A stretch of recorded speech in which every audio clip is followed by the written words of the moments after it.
ഷൈനെ de addiction സെന്ററിൽ ചികിത്സയ്ക്ക് കൊണ്ടുപോയിട്ടുണ്ടായിരുന്നോ? കൊണ്ടുപോയിട്ടുണ്ടാവായിരിക്കാം. എന്ത് അറിയില്ലേ? അത് എനിക്കറിയില്ല. എനിക്ക് കൂടുതൽ കാര്യങ്ങൾ അറിയാം. ഒരു വർഷം മുമ്പ് കൂത്താട്ടുകുളത്തെ കേന്ദ്ര നിങ്ങൾക്കറിയായിരുന്നു? കൊണ്ടുപോയിന്നാണ് പറഞ്ഞത്. ആരാ പറഞ്ഞത്? ഷൈന്റെ മൊഴിയാണ് പോലീസിന് കൊടുത്തിരിക്കുന്നത്. ചേട്ടനെ കൊണ്ടുപോയെന്ന് എനിക്കറിയില്ല. ഞാൻ ആ സമയത്ത് വീട്ടിലുണ്ടായിരുന്നില്ല. നിങ്ങൾക്കറിയോ? എന്നെ കൊണ്ടുപോയിട്ടുണ്ട്. ഞാൻ നിന്നിട്ടുണ്ട് 2 ആഴ്ച. അത് ഇവിടെയല്ല, പാലക്കാടാ, മനോമിത്ര. അവിടെ അന്വേഷിച്ചറിയാം. നിങ്ങളാരും പോയിട്ടില്ലേ ഡി അഡിക്ഷൻ സെന്ററിൽ? അല്ല, ഡി അഡിക്ഷൻ സെന്ററിലല്ല ഉണ്ടാക്കിയത്. ആക്ച്വലി മാനസികാരോഗ്യ കേന്ദ്രത്തിലാണ് ഉണ്ടാക്കിയത്. എന്നെ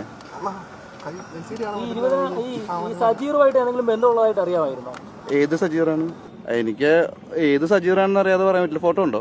ഈ സജീർ എന്ന് പറയുന്ന ഒരാൾക്ക് 20,000 രൂപ ഷൈന്റെ ഫോണിൽ നിന്ന് കൊടുത്തായിട്ടൊക്കെ പോലീസ് കണ്ടെത്തിയിട്ടുണ്ടായിരുന്നു. ഞാനൊരു 5,000 രൂപ വെച്ചിട്ട് തരാറില്ല. എന്തോ ഒന്നുമില്ല.